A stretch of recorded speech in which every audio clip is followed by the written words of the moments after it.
Hello friends, this video on electric charges and fields part 29 is brought to you by examfear.com. No more fear from exam. Please make sure that you have watched all the videos till part 28 before going ahead with part 29. So what do we study in electric flux and why do we study electric flux basically? We studied about electric field, right? To understand electric field and its direction and magnitude in a pictorial way, we defined electric field lines, right? Now, electric flux will talk about the scenario where electric field lines, how electric field lines pass through a surface.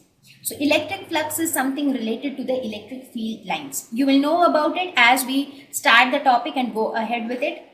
So let us see what is electric flux. Electric flux. So what is electric flux? Electric flux tells us the total number of electric field lines crossing per unit area. Now an important point to note while discussing electric flux is area here not only is treated as a scalar, but the orientation of area is also very important when we talk about electric flux. It is something like these are the electric field lines, let us suppose. Right? So how many, and let us suppose that I have any arbitrary area. This is any surface. So how many electric field lines are crossing this area is known as electric flux. So number of field lines per unit area. Now how is the orientation of the area important? We will just see in this example. Let us suppose you have this dartboard. So we will observe here how the number of darts which reaches this board changes as we change the orientation of the board. Okay. So in the first case, if you see, there are a total of 7 darts which are coming towards the board. What happens? All of them strikes the board. That's because the orientation of the board is such that all of them are able to reach the board. Now let us suppose that I change the orientation of the board such a way that it is at some angle theta with the horizontal. Now the darts are still coming in a similar way. The same number of darts are again approaching the board. But what happened this time? Only 3 of them could strike the board, the rest passed away. So that means the number of lines, according to the definition of electric flux, number of lines crossing per unit area. So your area as far as magnitude is concerned, the area is still the same. The area of the board didn't change, right? What changed is the orientation of the board. So even though your area is the same, the number of darts or the number of field lines is the same, it is just the orientation of the area which changed. And now you again see if you still change the orientation further, you will reach a time when none of the darts will be able to reach the board. That's because the orientation changed completely. So that means this area or the direction of the area, orientation or direction of the area play an important role to determine the electric flux. That is why many a times you would see that they refer this area as area vector. Although area is a scalar quantity, but area in case of electric flux is often termed as area vector. That's because the orientation of area plays a very important role here to determine the electric flux. Now let us look at the mathematical representation of electric flux, or how do we express it mathematically. It is generally denoted by this letter phi, and it is defined as the product of area and the component of electric field normal to the area. So that means we say that electric flux phi is nothing but product of the area. Let us take this example. Let us suppose you have any arbitrary surface. This is how the electric field lines are crossing the surface. So this is the direction of your electric field.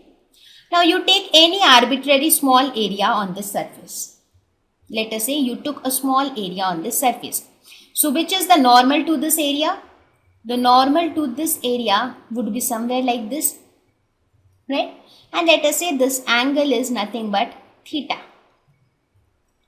So how do we define electric flux? Electric flux is defined as this small area, say ds, multiplied by the component of electric field which is normal to the area. So this is my electric field, but the component of electric field normal to the area should be along this direction. So that will be nothing but E cos theta. So product of area and component of electric field normal to area. So E cos theta into ds. So this would be nothing but E dot ds. So this is how we represent phi. So this cos theta terms takes care of the orientation of the area.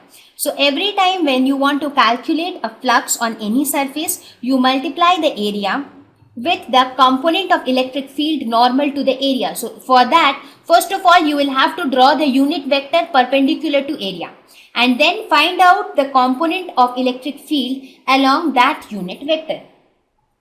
For example, let us suppose you have this arbitrary surface and you have curved electric lines. Let us suppose these are your electric lines of force. So what would be the phi in this case? Here also similarly you find out, you take a small area, say ds. So you draw a normal, let us suppose this is n cap which is normal to the area, and this is your E, that is electric field. So what would be phi here? Here also phi will be equal to the area ds multiplied by the component of electric field along the unit vector n. So that is again E cos theta. So this relation is universally true, that electric flux is given by dot product of electric field and the area vector.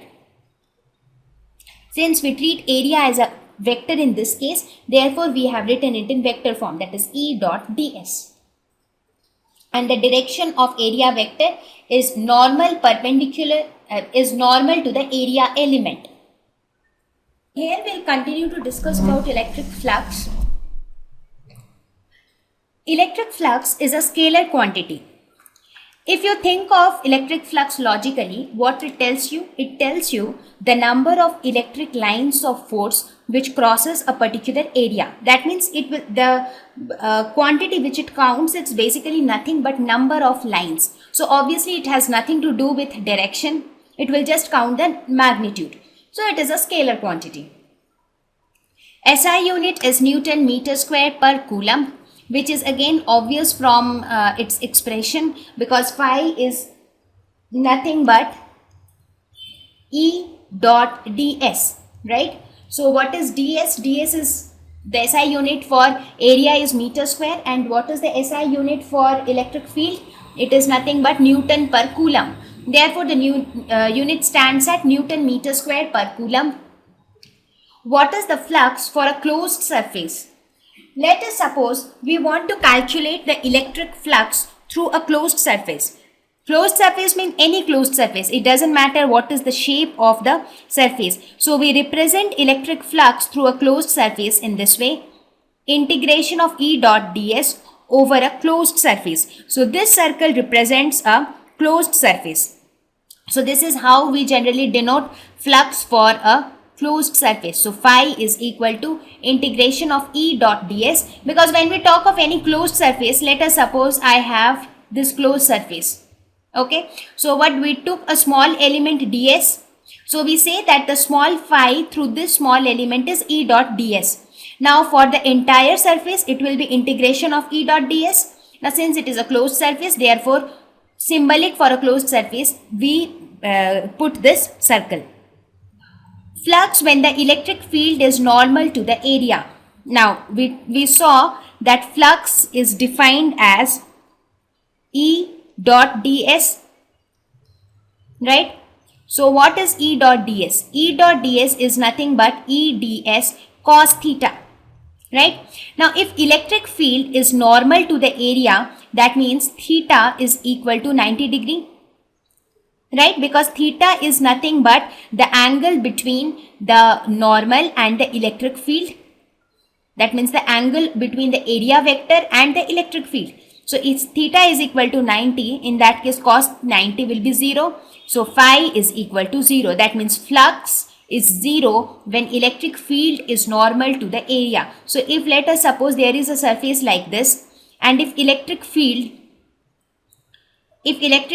exists like this, right? That means what happens in this case, if you see, this is the area and this is the electric field. So what is the area vector? The area vector is always outward normal and the electric field is also in this direction. So in this case they are parallel, right?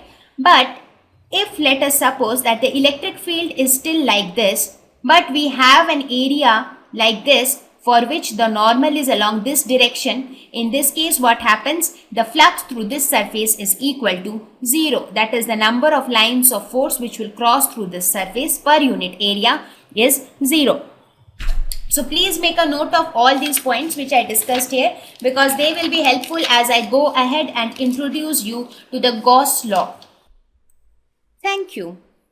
Please visit examfear.com to watch free educational videos, try free online tests, get the best quality study materials, study from the best tutors and mentors, and much more.